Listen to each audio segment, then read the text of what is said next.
Steel Curtain Network. ¡Pique the Pickens! ¡Pique the Pickens! ¡Pique the Pickens! Pittsburgh Steelers fans, welcome back to another Steel Curtain Network post-game show. I'm Jeff Hartman. The Steelers win 23-19 over the Green Bay Packers. We have a lot to digest after this one, but before we get to that, let's bring in our co-hosts. Dave Schofield, what's up, Dave? 23-19. We've got a 23-19. Sorry, that's my brother and I always point out that score, from Monsters Inc. But I shouldn't be shouting like that because I don't think my heart has slowed down yet. Can we get a non-coronary game? Finally, I was hoping we would get it this week, but obviously not because right down to the wire. Holy cow. I've always said this team's going to kill me one day. I didn't know it was going to be at age 40, but yet here we are. Let's get Brian Davis in here. What's up, Brian?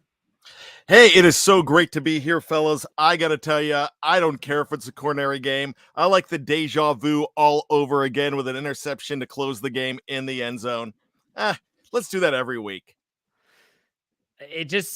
I don't know. The flair for the dramatic is tough. I know that there's some people that might be joining us late. I think we have another stream set up. We'll try to get that deleted if it hasn't yet.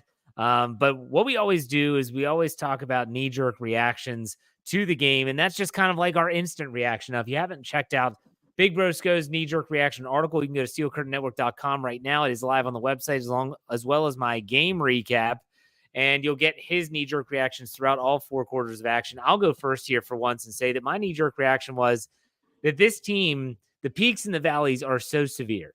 When I think about the offense and the offense moving down the field with ease in the first two drives and running the ball well and mixing in the pass and the run and scoring 2 touchdowns, and then it just falls off of a proverbial cliff, seemingly until the fourth quarter. And even then, it never really got back on track. It's just so dramatic, like the ups and downs. It is also exhausting. So those are my knee-jerk reactions from this game. Dave, what about you? Yeah, it's just every time you think you have this team figured out what they're going to do, they don't. They can't do anything in the first half. You got to really get going in the second half. That's not what happened in this one at all. Oh, the defense, they're going to step up and really get the stops throughout the game to help put this away. Nah, that didn't really happen. I don't know what to expect from this team every time they take the field. Yeah, it is really, really strange as to how this team finds ways to win. Like, it's unique every single week. It's just odd. It's just odd. But let's go to Brian. What's your knee-jerk reaction, Brian? My knee-jerk reaction to this game is simple. They play ugly. They win ugly. We want them to start running the ball and getting some traction on the ground, and that is what's happening. I am afraid that injuries on the defense are mounting up. It sucks that 2 weeks in a row, it looks like you lost an inside linebacker 2 weeks in a row. Mike Tomlin said last week, he's like, look, we're back to a normal linebacking crew because we had that luxury. Well, that luxury's gone now. Quan Alexander's gone, and it looks like he is. Yeah, so I'll touch on the injury situation now. Mike Tomlin, after the game, went to the podium and said that, it's being labeled as a serious injury by Coach Tomlin himself. However, I know Mark Cabali of The Athletic said it's an Achilles. I'm assuming it's a full tear or a full rupture, technically, as they refer to the Achilles tendon, and that would be a season-ending injury, and that would be very, very devastating to the inside linebacker room. Other than that, Deontay Johnson suffered a thumb injury. Christian Kuntz was not, but that was a big focus on the game telecast on CBS, but he was not even mentioned by Coach Tomlin after the game. And also, you have the rib injury to Keanu Neal, which was sustained after his interception in the end zone and the return after that. Dave, go ahead. I was going to say, Adam Schefter just tweeted out a minute ago that it is a torn Achilles for Alexander, out for the year per source. So the Steelers are going to have, they're out of guys. You cannot have inside linebackers named Mark Robinson and Landon Roberts next to each other. Like, that is not going to work. They're going to have to try and be creative. It's going to be interesting. It's going to be interesting how they handle this moving forward, especially when you look at the upcoming slate of games and who they have in the AFC North. It's going to be very, very interesting. So let's get some super chats here before we get started with The show, Let's Get Kyle Smith, gives us $5. Its Steelers are 6-3, but you couldn't tell. This fan base is so tiresome and incessantly negative. There's no trust in the team. They'll pull it all together. There is not a lot of trust in the team. I'm going to be honest. There's a lot of fans out there that say they don't trust that they'll be able to figure it out. Dave, do you fall into that category? Well, I'm not as far as many do.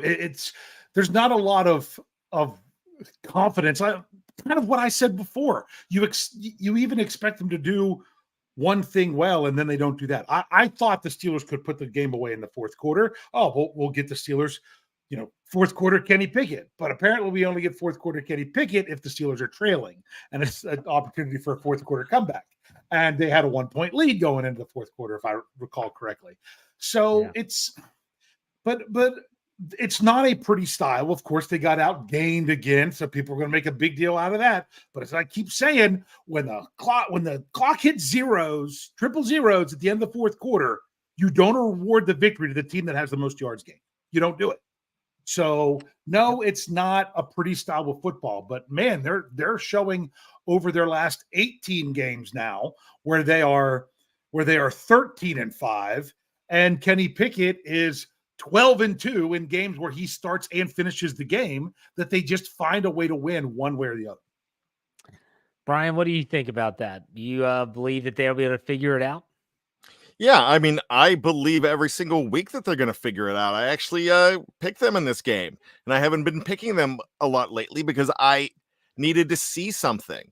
I'm starting to see something. I'm starting to see a team take shape. I'm starting to see something special like I did last year in the second half. Dave just gave that stat, 13-5. I mean, I really think they're figuring it out. I think they have an identity, and they don't have an identity as of like the San Francisco 49ers that are going to take them out off of the field. I mean, blow teams off the field. What's going to happen is they are going to go ahead and they're just going to play, ugly running football, and they're doing it now. They got over 200 yards on the ground today.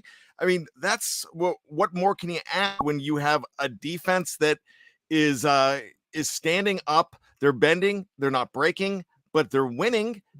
Take the win. Today is the 12th of November, and for a lot of you old school fans of our show, this is the 4th anniversary of me being dubbed 2 a.m. Mr. 2 a.m. This is the show. It was on the 12th because that game was on the 14th where I came out and said that. And yeah, just take it, baby. Just win. Win ugly. It doesn't matter. Just win. It's 2 a.m. for the Steelers. There you go. Let's get to some more super chats. Topher Daniel gives us $1.99. The running game had their best performance. The exclamation points are absolutely needed there. Thank you, Topher, for the tip. We appreciate it. Let's get to Andrew Palladino. He gives us $4.99, said we had arguably the greatest start in 3 years and stall out to become the 2023 Steelers. It's always so hard. That's what she said. Commentators were poop. That's Andrew Palladino. So, very good, Andrew. Thank you. And I don't mind Ian Eagle, to be honest with you. I don't. He does a ton of Steeler games, it feels like. I don't know. Let's go to Knight Rider 16. He said, okay, so if we're going to say Pickett is fine because he's 13-5 in his last 18 games, can't Mike Tomlin use that as a reason to bring Canada back next season? It's interesting. It's very, very interesting. Dave, what do you think about that?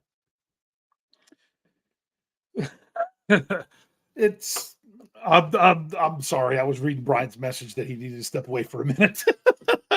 So it's just basically saying if we're going to use the Kenny Pickett is winning games, couldn't Mike Tomlin say, well, if that's the case, we're just going to bring back Canada next year? I don't think so. Why are we worried about next year right now? I mean, the Steelers are 6-3. I don't care. That we will have so much time to talk about that when the season is over. If we're worried about Matt Canada for next year, don't care. I don't think he's coming back, but I'll worry about that more after Mike Tomlin gives his end of the season press conference. That's when I really start to worry about that, because the Steelers are 6-3. Now they're only a half game out of first place in the AFC North. Correct. Yeah. And yeah, they're not winning pretty, but my goodness, people are like, oh, they're not winning pretty. They rushed for over 200 yards.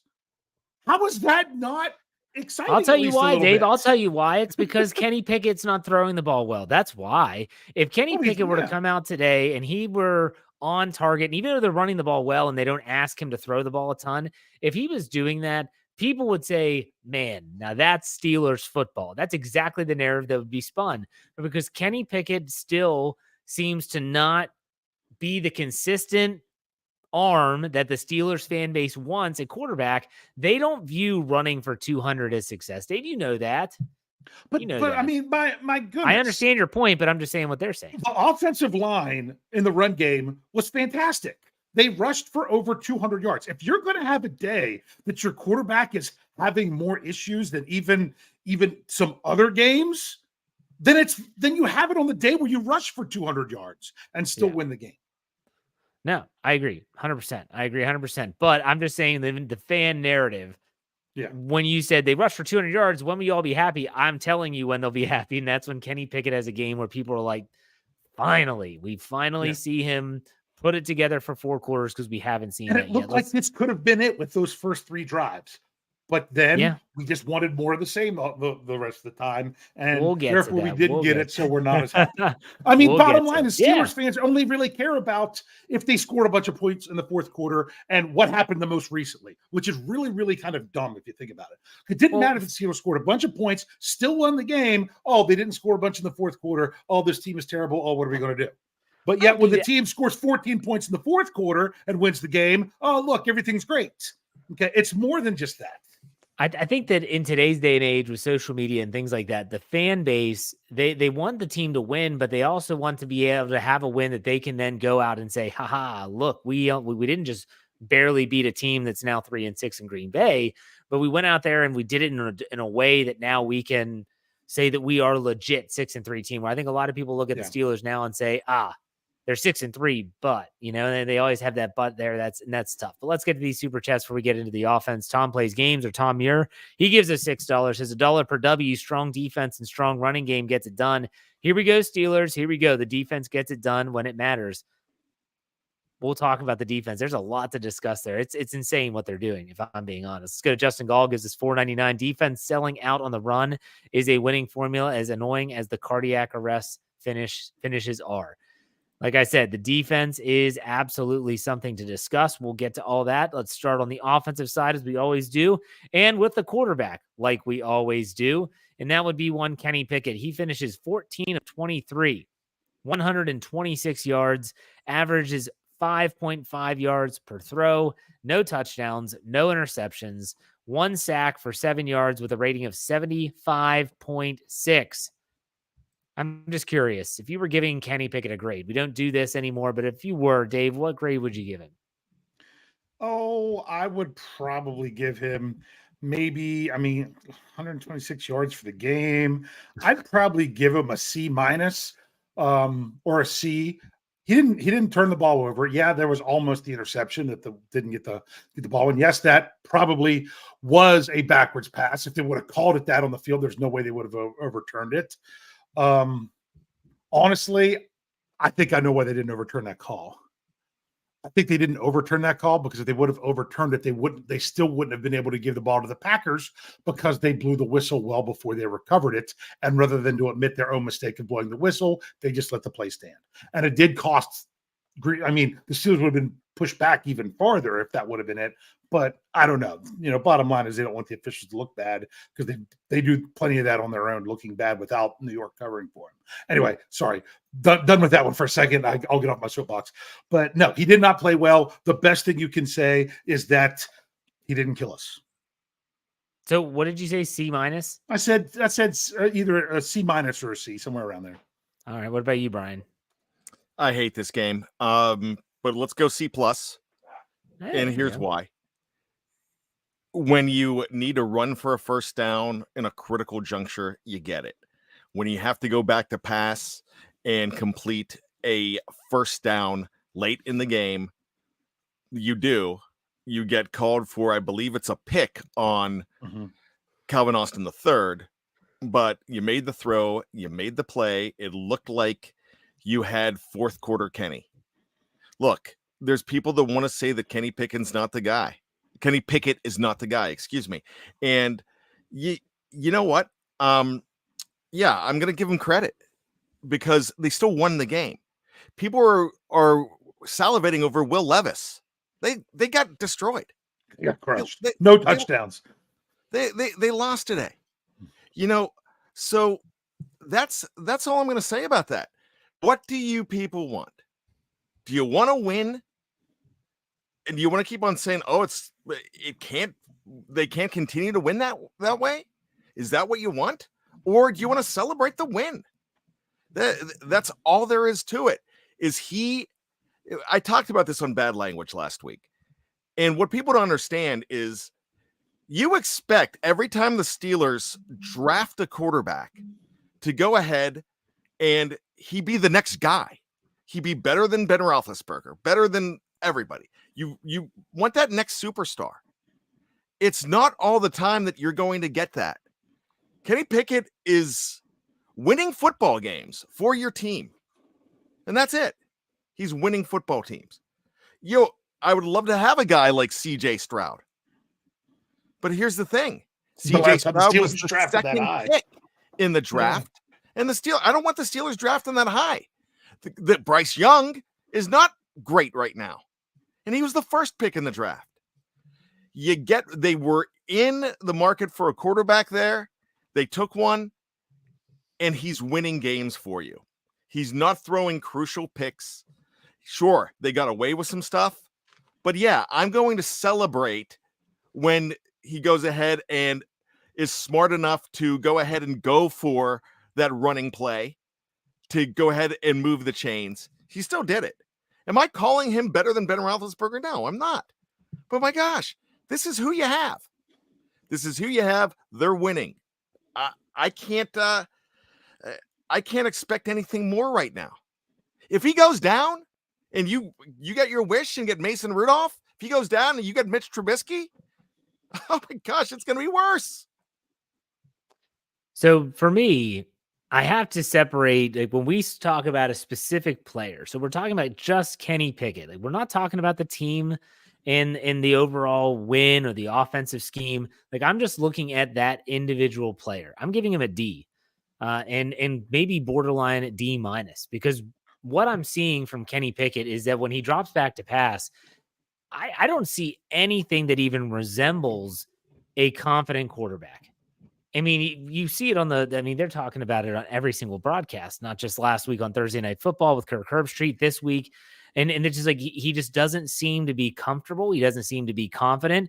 And for the first time, it's not because of the offensive line. He didn't get hit a bunch. He only was sacked one time. I know he got sacked a second time, but it was negated by a defensive penalty.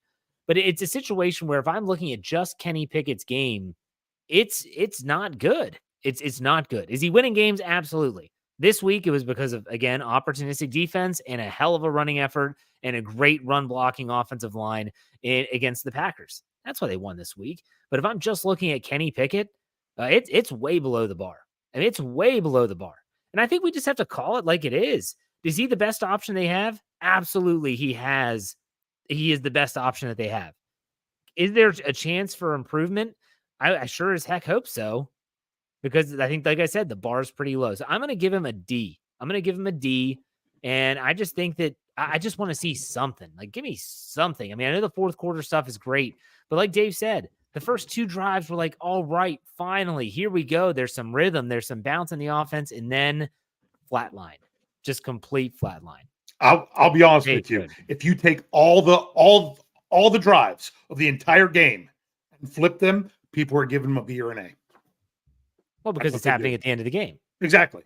Which is ridiculous. To me, I upped him because one, no interceptions, and two, nice scramble to pick up the conversion when they needed it. How many yards did he have in the first quarter, Dave? Do you know? Yeah, I can get that for you here in just a second. If it doesn't kick me out again like it just did. That's okay. That's all right. First quarter, Kenny Pickett passes, or he was 6 for 7 for 36 yards. Okay. 36 yards. But the Steelers ran for 62 yards. So, right. Then those drives were just running right down their throat. And in the first half, he was 10 for 14, 83 yards, which was only 7 yards behind Love, who had 90 yards in the first half. Yeah. All right. We could talk about Kenny Pickett the rest of the day. He is a very polarizing player on the team. He is someone that a lot of people have really hard stances on. I want the team to win, and I'd love for them to have nothing more than to find their second franchise quarterback right after their first, the last one retires. I don't know if we're that lucky, and I also don't know if we have that answer yet. So let's move on. Let's talk about the offensive line and the running game. Jaylen Warren, I think it's his first time in his career going over 100 yards. He rushes 15 times for 101, 6.7 average, 1 touchdown with a 20-yard long. Najee Harris, he chips in 16 carries, 82 yards, 5.1 average, 1 touchdown, and a 24-yard long. Kenny Pickett, 4 for 16, 11-yard long. And then Calvin Austin has 1 jet sweep for 6 yards. It's on total. The Steelers rushed 36 times, 205 yards, a 5.7-yard average, 2 touchdowns. And again, that 24-yard long by Najee Harris is a team number as well. No grades here. Dave, what do you think about the running game? I think 20 years ago, if you were to tell a Steelers fan, Steelers rushed for 200 yards, 2 touchdowns, only threw for 126, and they won the game, they'd be like, that sounds like Steelers football to me. But that's just not what the NFL is today, and that's not what people are looking for. Love seeing them dominate the line of scrimmage the way they did. Run block the way they did. My goodness, Broderick Jones. I'll be honest with you, on that one pull, if you slow it down, he got a little bit of a head start that one time where he pulled, but not enough that they were going to call it. So really like what he's doing in the run blocking department. Just all in all, if you give me this rushing attack every game, sign me up for the rest of the season. All right, Brian, what do you think about the running game and that run blocking offensive line? I thought it was fantastic. I not only was I impressed with Broderick Jones, Sam Mallow made a gorgeous one. I can't remember whose run it was. I think it was one of the longer runs by Jaylen Warren. And a stat that I brought up on bad language last week, it's now they're ahead of that. But last week, the Steelers' 2 main running backs, Najee Harris and Jaylen Warren, were on track to have the exact numbers that Bam Morris and Eric Pegram had in that 1995 Super Bowl year, where they were a participant in that game. It's I would like us to stop the who's RB1. You need them both. Yeah. And that change of pace is working. This is their identity. They're going to try to run the ball a lot more. You're going to see them trying to pass less if they continue to have success. Will this work against great teams? It's working right now. And they're a half game out of the North Division lead. They got some help today from unlikely sources in that division. And they also got some wild card help today as well. Very interesting stuff. So right now, this looks like it's a playoff team. And it looks like it's a playoff team because of the way the run game looked the last couple of weeks. Dave and I discussed on the preview on Thursday night that if the Pittsburgh Steelers only get 125 yards, or even if they just get 100 yards, a little over 100 yards, that's a successful day. You almost had 2 guys get over 100 yards rushing today. And that's 1979 type totals. Yeah. So it's really interesting. All I care about is that they're starting to get an identity and they're not as boring as they were just 3 weeks ago. The identity is starting to come to form here. And I think, Dave, when you said Broderick Jones, I thought he had a great game. Love the physicality that the offensive line is kind of getting. When you see Broderick Jones on the sideline after the touchdown drive that Najee Harris scored on last week, and that's the video that they put on social media where he's like, all day, like that's the energy you want to see from your offensive lineman. And maybe it's a little contagious because you see James Daniels playing a little bit more physical, a little bit more grit to him. Chuks Okorafor is who he is, but he's not that guy. He's not that road grader. He's not that real physical player. So, hey, the offensive line's starting to look great. and run blocking. Absolutely. In terms of I love how they split the carries even. This is what we all wanted to see. And this is also why I've always been a proponent of you don't need it doesn't have to be an either or situation when you're talking about Jaylen Warren and Najee Harris. Everyone wants to say Jaylen should be the starter, Najee should be the starter, or no one says Najee should be the starter, but still they need them both. They both bring a unique style. I love this. What are we nicknaming these guys? Like Thunder and Lightning is a little too played out in my opinion. Well, what are we thinking here? I'm sure Brian, you got something, right? Think about it. Bang and burn. Bang and burn. Oh, they sell that at the Beehive too. Yeah, you definitely burn. That's a different type of. Yeah. I wasn't even trying to be Mr. I've got it. I have to make that shirt now. I'm going to be working on that. Let me write that down. Bang and burn. You think I'm joking? I'm making that shirt. We are going to sell those bang and burn shirts, and maybe we'll put a little beehive on the top just for fun. Okay, let's go to the passing game.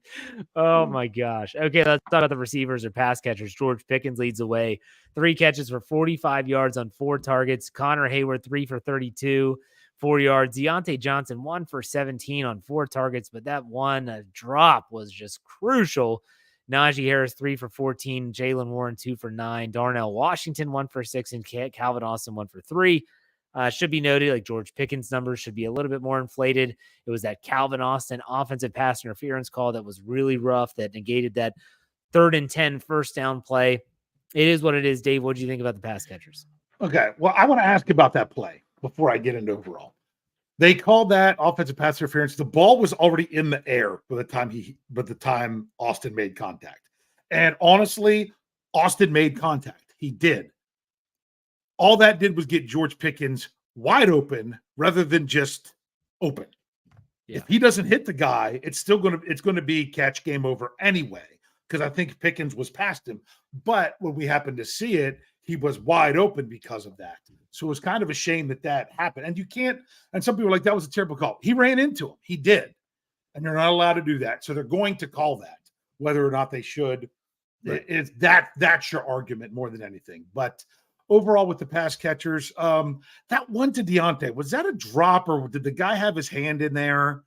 I couldn't really tell on that one. I mean, it was a contested catch, but my gosh, it hit him right in the hands. Yeah, not the one bouncing around. That's a whole different one. No. I'm talking about the one that was a back shoulder throw where, yes, his hands are in the vicinity, but I mean, it hits him right in the hands. Yeah, you got to make that catch. I think the pass catchers overall did a nice job. The bigger problem was the person getting the ball to the pass catchers and some of the reads that he was making in those situations. Yeah. All right, let's go to Brian. Brian, what did you think about the pass catchers? Here's the thing with the pass catchers for me. They have a great bunch of opportunities in this game? No, they didn't. But I think they could have made their quarterback look a little bit better if they caught some of those balls. Look, we've already talked about how people are disgruntled with Kenny Pickett. I'm not going to say there's no reason not to be disgruntled with him, but he also didn't get some help on that DJ ball. That was contested. I thought he should have had it. Yeah, he still should have had it. Is there one that did Connor Hayward make a drop too? Did he go ahead and commit a drop? I don't think so. Yeah, I'm not sure. But I think there was about 2 or 3 drops that to me that were egregious. But when they were there to make the catches, when they had the opportunities, they made the catches. So again, they won the football game. Don't ask me to grade it. No, that was just for Pickett. And honestly, the pass catchers, again, I've said this for weeks now. When you have an offense that is as fragile as the Steelers, if an opportunity does come their way, you gotta make the play. You gotta make the play. You talk about George Pickens last week not getting his second foot in bounds against the Titans on Thursday Night Football. You talk about Deontay Johnson Was it the perfect pass? No. Should he have caught it? I absolutely believe he should. And that puts a lot of pressure on these players. But you know what? The defense thrives on pressure. So can the offense. That's what we would like to see. All right, let's talk lastly about the play calling. Dave, what did you think about Matt Canada's job from the sidelines again here in week 10? Some of those, it's really hard to tell if no one was getting open or not many people were getting open on those routes because Green Bay was playing such good defense or it wasn't good route combinations. I can't tell you which one it was because unless you can see the full field, it's really hard to tell that. Remember, Green Bay is a top 10 pass defense. Now, they were missing their number one defender in the secondary, but then again, so was the Steelers. So that's I'm trying to remember what it was I was talking about in the first place. Matt Canada's play calling. Some people I know in knee jerk, Rich didn't like the bootleg call. I actually and says well, that doesn't work. It's been working like crazy the last couple of weeks. They've been doing a nice job on the bootleg, but that one, the Packers had that covered perfectly. So I understand why that happened. The fact that no one was open a lot of the times, it felt like, was that either because we couldn't see people were open and Kenny was throwing it, was predetermining what he was doing, like on that Jalen Warren one. I don't know if anyone else was open. I couldn't see it on TV.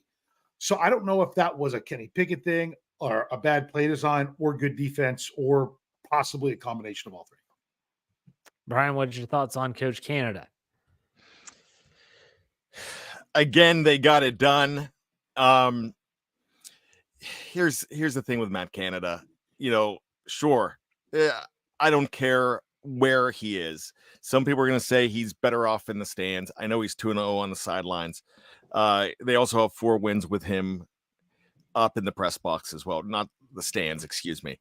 But really, if he's going to have more time with his players on the sidelines, if he's going to have some kind of connection with them, then I'm all for that. I really didn't think the play calling was I don't think there was really a problem with the play calling this week. But they weren't in a position where you felt like here we go again because the run game was working. So when that run game's working, you're not really complaining about the calls and going deep downfield. They try to go deep downfield. Sometimes when Kenny Pickett went back to pass, there were guys in his face. Not making excuses for him. I'm just saying that I feel like the offense, the players are not really, besides the running game this week, the players did not have their best game when I'm talking about the receivers and the quarterback. They didn't have their best game at all. So that's what I'm looking at. I have no complaints with Matt Canada this week. So you saw this earlier in the season where it was literally like Matt Canada and the offensive coaching staff were just throwing as much crap against the wall as they could, trying to see if something would stick. And finally, something has stuck, and it's the running game. The past 2 weeks, the Steelers have run the football with an efficiency that we haven't seen dating back to 2022. And so finally, now Matt Canada has something that he can kind of build off of. The question is can he build off it?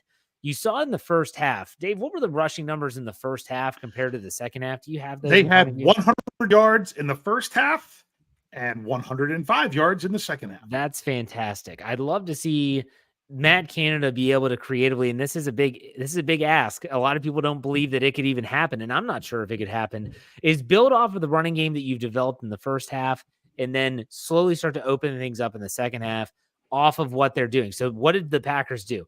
They were backing off and they left some really light boxes and the Steelers were running it well in the first half. They load up the box. This is when you have to beat them over the top. Maybe Canada didn't feel like today was the day with Kenny Pickett. I don't know. Maybe Mike Tomlin's telling him not to. Who knows? But I didn't think Matt Canada was an issue today. There's some, my thoughts. Dave always says it, that second and long runs, like he's known for that. But at the same time, when they work, no one's going to complain about that either. So, all right, let's take a break. Let's catch our breath. If you're watching live on YouTube, Facebook, or on Twitter, we're not going anywhere. On the audio side, we are going to hear a word from our sponsors, and we'll be right back to finish up some super chats as well as talk about the defense. We'll be right back. All right, Steeler fans, welcome back. Second half of the show, we had some super chats, folks. I know we don't want to just stop all the time in the middle of the show, so we're going to save them.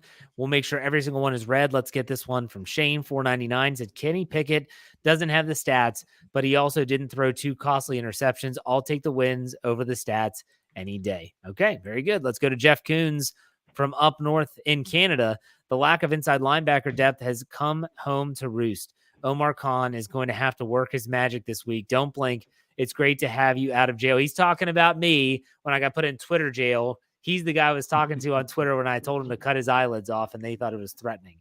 So I'm sorry, YouTube might shut me down now. Let's go to Ken McNair. He gave us $4.99. Said if Kenny had all the stats but came up small in the fourth quarter, we would be cursing him out and calling him Trubisky. Steeler Nation will always complain. Yep. Well, that is true. They will always complain. Let's go to Thomas.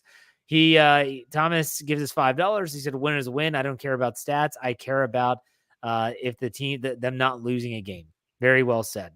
Tom Plays Games said, gave us $2. Said Trent Dilfer won a Super Bowl for Baltimore. Is Kenny Pickett better? I try not to remember. That's Trent really Dilfer. hard to compare. You know, It was one hell of a Ravens defense. That's 20 plus years apart. Yeah. So a little bit different NFL. Tom also gave us $2. Says, Dave, who cares? We want wins. That's what I'm not sure what that's in reference to. That was in referencing to the running game, where people were going to bemoan like the fact that they didn't have a great passing game, but the running game, he's like, hey, we don't care. All we want are wins. Yeah. That's true. Yeah. I mean, if you can run the ball to get the win, run the ball to get the win. Rico gives us $10. His O-line looks a lot better with Broderick in there. It's true. It's true. Especially one guy can make a difference. Crystal Privet gives us $2. Says the more I watch Kenny Pickett, the more I sympathize with George Pickens. Yikes. Okay. Yeah. I mean, wow. I get it. Let's go back to Thomas. $2. He said not a pass interference. He's talking about the Calvin Austin play. If that would have happened when the Steelers were on defense and they didn't call it, fans would be throwing a fit because it was obvious. I mean, he ran into him. That's the rule. My question is, does it happen all the time and they never call it? That's the question. Yeah, probably. That's my beef. So if either you call it all the time or you don't call it at all, you pick and choose your spots. That really pisses me off. Let's go to Kyle Smith. Gives us $5.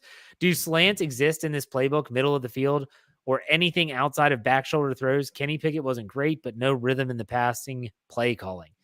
That's something that I would love to know, but we're not privy to that information. What does the route tree look like? The concepts that, I think Dave mentioned this earlier when talking about Matt Canada. It's really tough to tell. Crystal Privet again gives us $2. To the left side of the defense is the weak side. And this is a really good point by Afton. She says, with $2 tip, thank you very much. Hope Danny Smith is okay after that hit. He got plastered. He got plastered on the sideline. I was even with my kids watching the game. I said, oh my gosh, Danny Smith. I was also hoping that a melee didn't break out. And then I was wondering, are they going to have one on-time down or something stupid where they're going to make them line up and kneel the ball out? I don't know.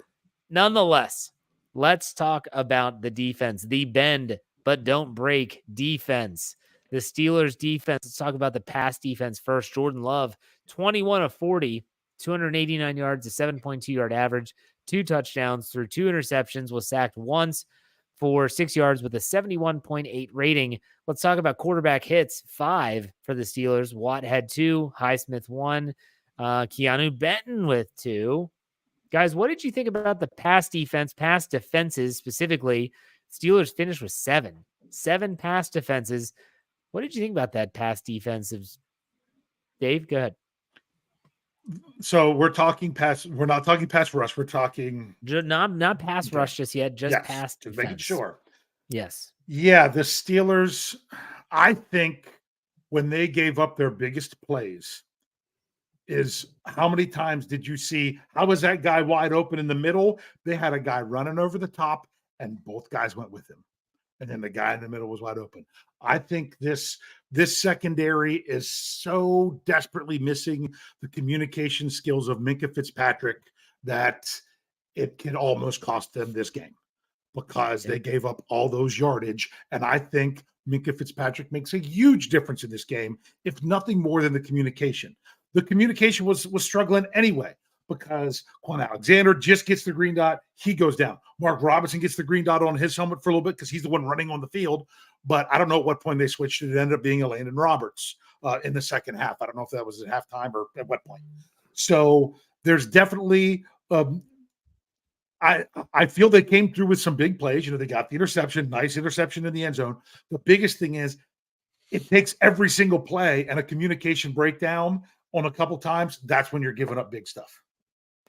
And some of those big plays were on those critical third downs that Mike Tomlin referenced in his post-game press conference. Brian, what are your thoughts on the pass defense? You have to unmute yourself, Brian. You muted there, Chief. You're muted there, Chief. He's still not listening to us. Thank goodness they had Pat Peterson in this game. There we go. Dave stole my thunder. Minkah Fitzpatrick they miss him so much. But as far as everything goes with, I just mentioned Pat Peterson, and now I'm all discombobulated. But I will say that when this pass defense was good, they were very good.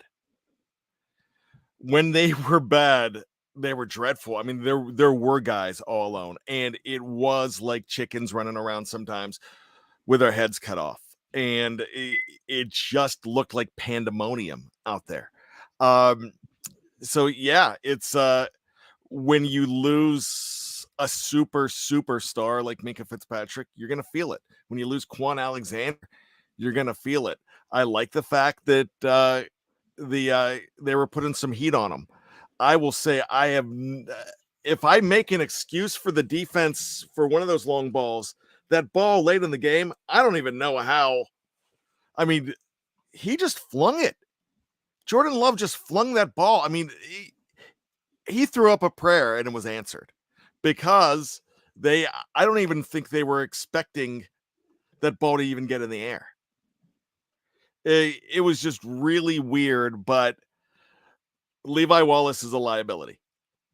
Yeah, he really is. But he's who you have right now too. And I don't know who's better. James Pierre is not better. No, you don't have it there.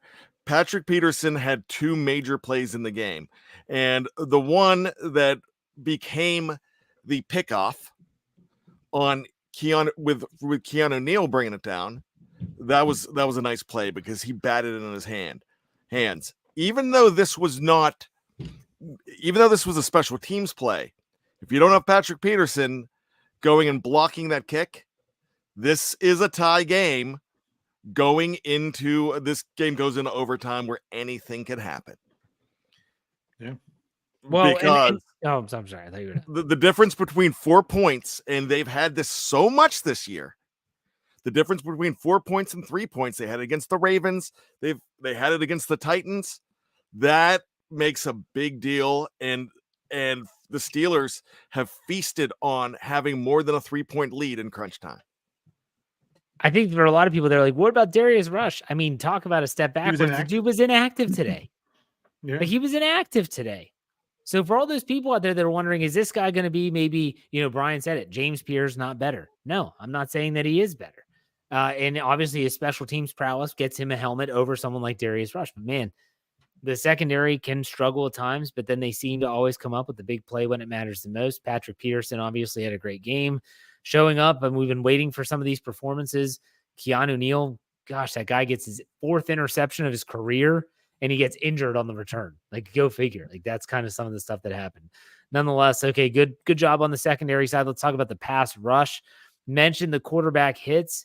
Not a lot of sacks, only one. I don't know. This game, if I could give you an example of what I thought it was like, it felt a lot like Houston, where they were not allowing the pass rush to get close because they were getting the ball out quickly.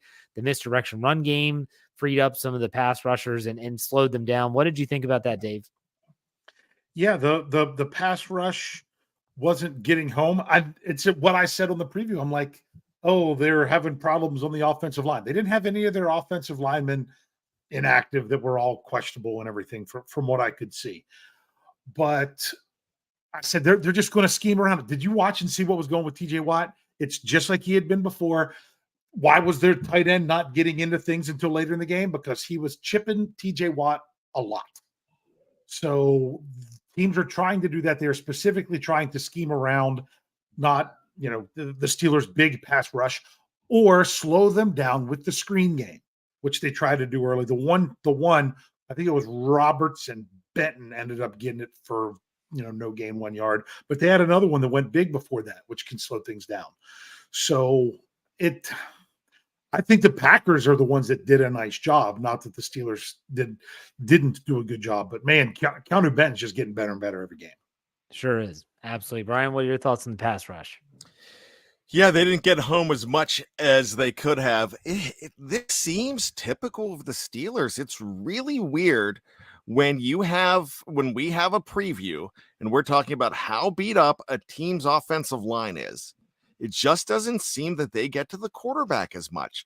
We talked about this before the Texans game. We talked about this before this game, and we really didn't get a chance to talk about it before the Titans game.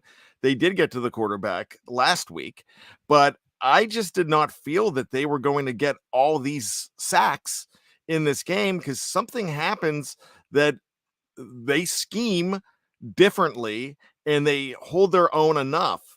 They were Jordan Love was not as much of a problem big running the football as I thought he would be. But I mean, he was passing well. I thought a little more pressure could have helped the defensive backs. Maybe it helps Levi Wallace, maybe it doesn't. I don't know.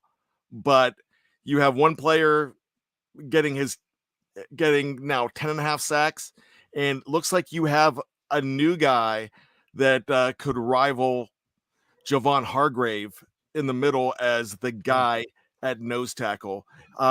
Joel Steed, I think of, in the middle there. I think of a Hargrave. I think of a guy that's just really special. And the guy has charisma. He's got a motor. I got to see him after the game signing autographs after the game last week. And he was just running around, high-fiving everybody in the parking lot after the game. While most people were running straight to their cars. This guy just has that rookie fever right now. Let's merge this conversation in with the run defense because I have a question about one specific player. The Green Bay Packers end up rushing for 116 total yards on 24 carries, a 4.8 yard average, a 40-yard long from A.J. Dillon, which boosted his rushing yards from 30 to 70.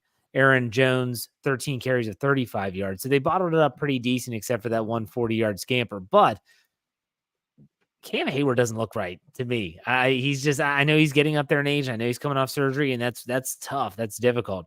But what are your thoughts on the run defense, and in particular, Dave, the jersey you're wearing, Cam Hayward? Yeah, I didn't think he was out there as much as he was last game. I think they slowed him down this game when they couldn't last game when Adams went out injured. It'll be interesting to see how many snaps he actually had. But I felt whenever he was in there, the Packers weren't getting as much push on the line when Hayward was in there. Not that he's coming off and making big plays, but part of it is you don't want them to be able to just push you. I really liked it, Benton, Hayward, Ogunjobi out there and holding the line, because there were times where you saw that the line wasn't being held. Sometimes it's hard to see which defenders are out there on the defensive line unless you're really trying to spot it to slow it down, but you're trying to take in so much of the game at once whenever it's live. But Cam Hayward, I don't think he's 100%, but I do think that, maybe even an 80% Cam Hayward might be better than what they have otherwise, when he's just getting some snaps the way he is. Yeah. Brian, what's your thoughts on the rush defense? Yeah, I really thought that I was surprised because it felt like they were holding the Packers running game a little bit better than what it did on paper. I realize there's a 40-yarder in there, but you never want to take that away from the total. Say if there wasn't the 40-yarder, I just thought that they played better than what the stats showed. They got hurt when Quan Alexander got hurt too. They lost a lot there. As far as Cam Hayward goes, I still think the veteran savvy of Cam Hayward, just like the veteran savvy of Pat Peterson, is very important to have there. I think he did rush back. I don't think he's completely ready, but I like what Dave said about you'll still take a less than 100% Cam Hayward. Yeah, I just think that the biggest issue for the Steelers defense right now, in my opinion, is just limiting the chunk plays. And they gave up a lot of chunk plays in this game. When you talk about the 40-yard run, you're talking about receptions of 46, 36, 32, 20, 14, 12, and 11. Went pretty far down that list. Those are big time chunk plays. If they can limit those, the bend don't break style is going to keep them in a lot of games. They just have to hope the offense can do their thing. Let's talk about the special teams quickly. I do want to get your all's opinion on something in particular. Chris Boswell was money, perfect on every single kick, every single field goal, every single extra point. Presley Harvin, 5 punts, an average of 44.83 inside the 20, a 56-yard long. And the one thing I want to talk about was more twofold. First and foremost, Calvin Austin III is a returner. What your thoughts are on him? What are your thoughts on the return philosophy to bring it out of the end zone so much with Anthony McFarland? And for the love of all things holy, why are they kicking it short so often when it just feels like it felt like they were just giving Green Bay better field position every single time instead of kicking it out of the end zone? Dave, what are your thoughts on the special teams? Yeah, I want to talk about that first because that was bothering me. When Coach Tomlin specifically talks in his press conference about the other team's returner, how that could give the other team an advantage in that aspect of the game when they're wanting to win that aspect of the game, then why is your philosophy to kick it short? You knew it was a philosophy to kick it short. Boswell wasn't taking a full run up. So unless he was worried about his footing, and they were saying, hey, if you gotta kick it short to make sure you got your footing, that's fine. I don't like that idea. He boomed it through the back of the end zone on the last one, which I'm like, thank goodness that they did that. So I just didn't like that philosophy unless there was something more behind it. Calvin Austin, would I like to see him be able to do more on the punt returns? I mean, who doesn't want to see their punt returner busting it out? I'm fine with them. The fact that they're not breaking anything big. The big thing is don't turn it over back there. And the other thing you asked, of course, Boswell was money. What was the 3 things? Oh, McFarland bringing him out. Yeah, that's got to be something that the Steelers saw on their special teams when scouting stuff during the week and a philosophy going into it. It didn't. The one that he bobbled is the one that really killed them. But other than that, it wasn't. If you don't get to the 20, it's a problem. I'm even okay if you just get to the, between the 20 and 25. Those few yards isn't going to kill you. My bigger concern is if they're going to give it to you at the 25 and you don't have to bring it out, those refs love to call penalties when you bring the ball out and you don't have to. And then that would really set you up deep. Luckily, this crew didn't do that. So I'm fine just getting the ball at the 25 if they can. Yeah. Brian, what's your take on special teams? Excuse me. Man, I almost feel like the NFL is trying to just get rid of special teams altogether. When I say special teams, get rid of the kickoff return altogether. And it feels like everything that's happening, especially with this fair catch deal now, it just feels like it's just being minimized and it's trying to be phased out. I think across the league, I don't think you're having kickoff returns like you used to. It seemed like there were a lot more kickoff returns for touchdowns throughout the league than there are now. I don't know. Is that a Stat Geek thing?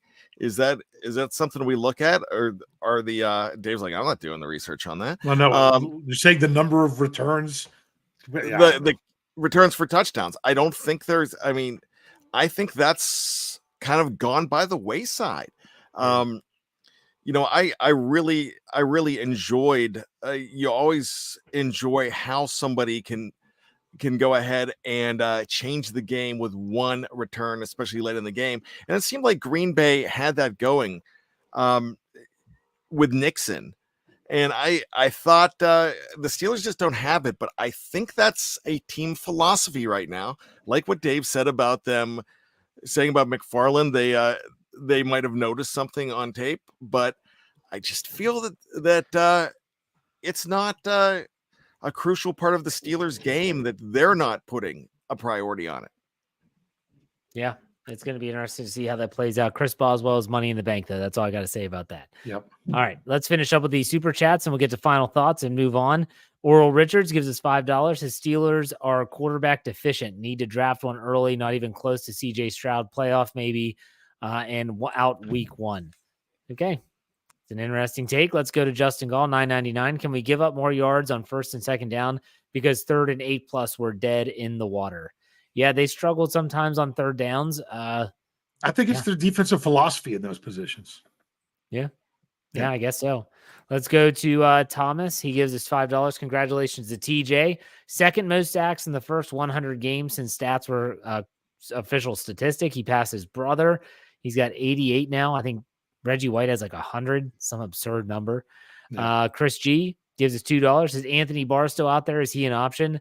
Shoot, I don't know who's out there at this point. The trade deadline's long gone. The Steelers are going to be digging at the bottom of the barrel, we'll put it that way. And last one here from Andrew Palladino gives us $9.99. He said, I'm so happy they won, but a win is a win. Is a win for what? To just win means the bar is set to mediocrity. Winning small is only sustainable for so long. Let's see how they fare against the elites. Well, we'll see. They've got some of those coming up. So we'll check on that. But I want to tell everyone before we get to final thoughts to make sure you're checking out SteelCurtainNetwork.com, as well as all of our podcasts on the Steel Curtain Network, those that are not on YouTube, Facebook, or on Twitter.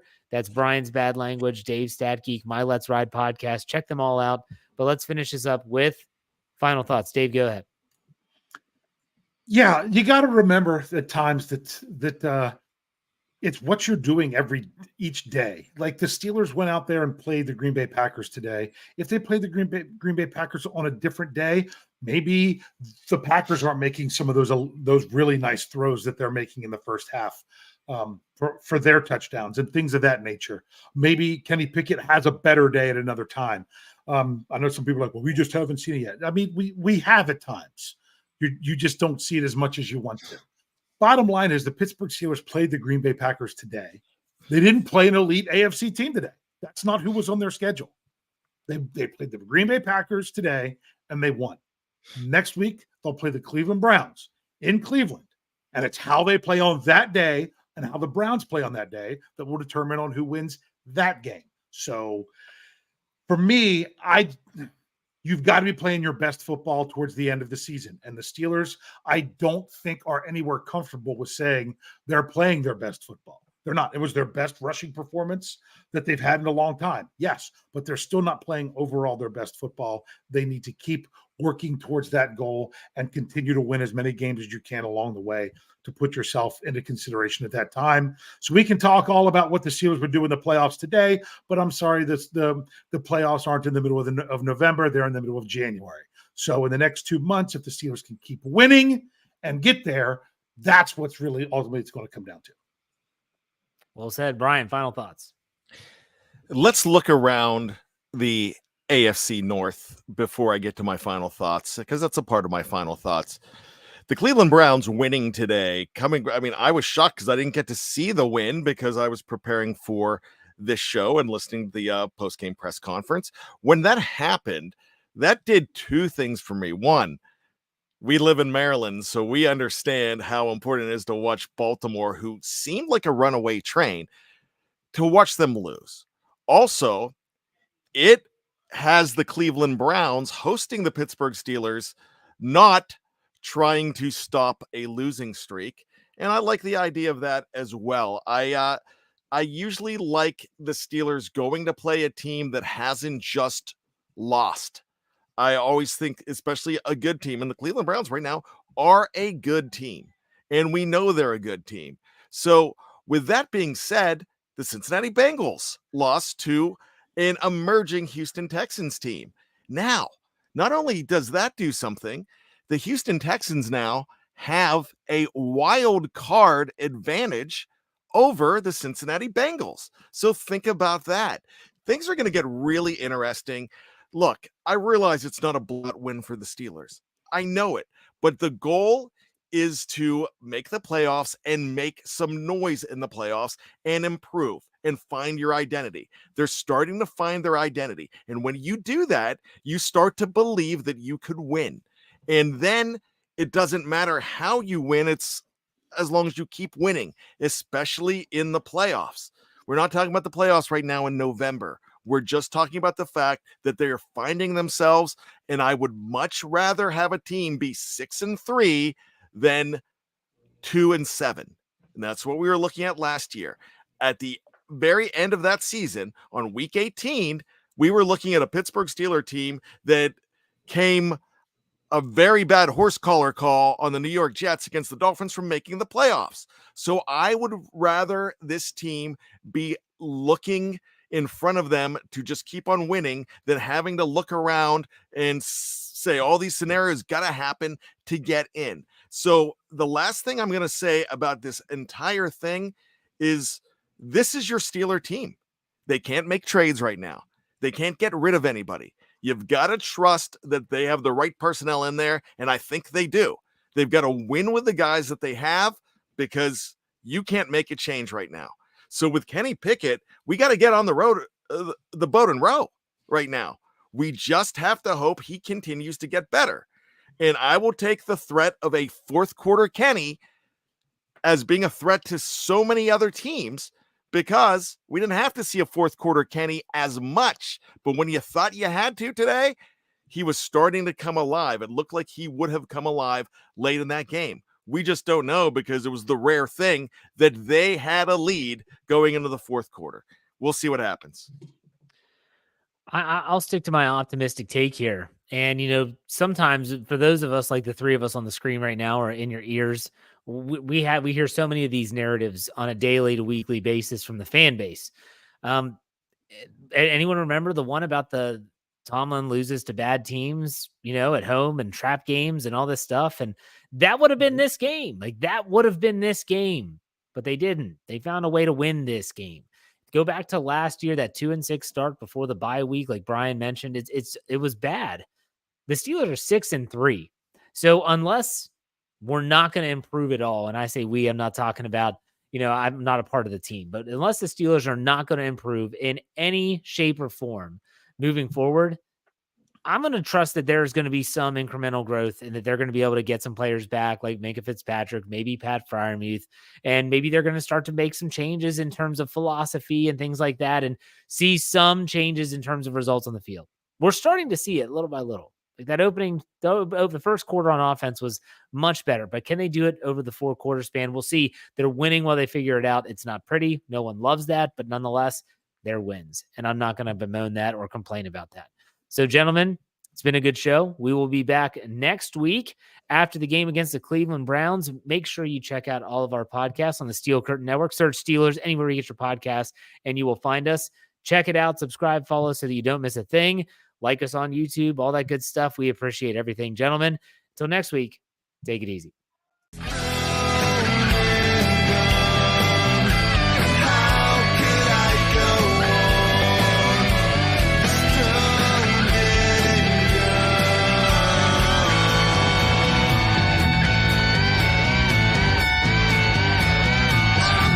Steel Curtain Network. Get it. Everybody else gets a little tight.